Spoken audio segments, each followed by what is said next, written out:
మద్రాస్ హైకోర్టులో షాక్. 15 ఏళ్ల న్యాయ పోరాటం వృధా.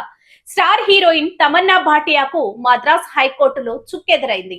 ఓ సబ్బుల కంపెనీతో సాగుతున్న సుదీర్ఘ న్యాయ వివాదంలో ఆమెకు నిరాశ ఎదురైంది. ఒప్పందం ముగిసిన తర్వాత కూడా తన ఫోటోలను వాడుకున్నారంటూ తమన్నా వేసిన ₹1,00,00,000 నష్టపరిహారం పిటిషన్ను ధర్మాసనం తోసిపుచ్చింది. ఆమె సమర్పించిన ఆధారాల్లో స్పష్టత లేదని కోర్టు అభిప్రాయపడింది. 20 ఏళ్లుగా వెండి తెరపై తన గ్లామర్ తో అలరిస్తున్న తమన్నా ప్రస్తుతం ఓటీటీ ప్రాజెక్టులతో పాటు వైవిధ్యమైన సినిమాలతో బిజీగా గడుపుతున్నారు. సినీ రంగంలో హీరోయిన్లకు బ్రాండ్ ఎంబార్స్మెంట్ ద్వారా భారీ ఆదాయం లభిస్తుంది. అయితే కొన్నిసార్లు అవే బ్రాండ్లు చట్టపరమైన చిక్కులకు దారితీస్తాయి. సరిగ్గా ఇలాంటి పరిస్థితిని ఎదుర్కొన్నారు తమన్నా భాటియా. దాదాపు దశన్నర కాలంగా ఆమె మద్రాస్ హైకోర్టులో చేస్తున్న పోరాటానికి తాజాగా తెరపడింది. పేరు పరువు పోగొట్టుకున్న నేను కూడా బాధితురాలినే. కన్నీటి పర్యాంతమైన మంగ్లీ ఈ ప్రకటనల యుద్ధం 2008లో మొదలైంది. అప్పట్లో తమన్నా క్రేజ్ మామూలుగా ఉండేది కాదు. ఆమె పాపులారిటీని చూసి పవర్ సోప్స్ అనే సంస్థ తమ ప్రచారకర్తగా ఒప్పందం చేసుకుంది.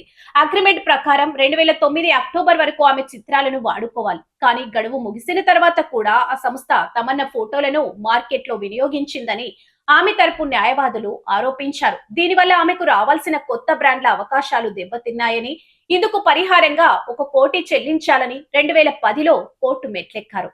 62 ఏళ్ల వయసులోనూ అదే గ్రేస్ ఆపద్ బాంధవుడు బ్యూటీ అద్భుత రీక్రియేషన్. ఈ కేసు విచారణలో తమన్నా కొన్ని సబ్బు రేపర్లను ఇంటర్నెట్ ఆధారాలను సాక్ష్యాలుగా చూపారు.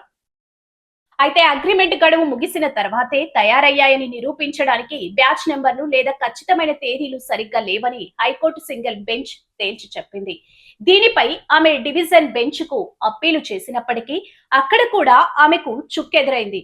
జస్టిస్ పి వేల్మురుగన్ నేతృత్వంలో ధర్మాసనం సింగిల్ బెంచ్ తీర్పునే సమర్థించింది. కోర్టు కేసులు ఎలా ఉన్నా తమన్నా తన కెరీర్ ను మాత్రం అద్భుతంగా మలుచుకున్నారు. 2005లో శ్రీ సినిమాతో చిన్న వయసులోనే ఇండస్ట్రీలోకి అడుగుపెట్టిన ఈ మిల్కీ బ్యూటీ హ్యాపీ డేస్ తో యువత కలల రాకుమారిగా మారింది. 100% లవ్ ఆమెను స్టార్ లీగ్ లో నిలబెడితే, రాజమౌళి ప్రతిష్టాత్మక చిత్రం బాహుబలి ఆమెకు అంతర్జాతీయ గుర్తింపు తెచ్చింది. కేవలం గ్లామరస్ పాత్రలకే పరిమితం కాకుండా సైరా, నరసింహారెడ్డిలో లక్ష్మీ పాత్రతో తనలోని నటన ప్రతిభను ప్రపంచానికి చాటి చెప్పారు. టాలీవుడ్ లో చివరగా ఓదెల 2 చిత్రంలో శివశక్తిగా అద్భుతమైన పర్ఫార్మెన్స్ ఇచ్చారు. హీరోయిన్ గా కెరీర్ చరమాంకానికి చేరుకోవడంతో ఐటమ్ గర్ల్ గా అమరావతి బాక్స్ ఆఫీస్ ను ఊపెత్తుతుంది.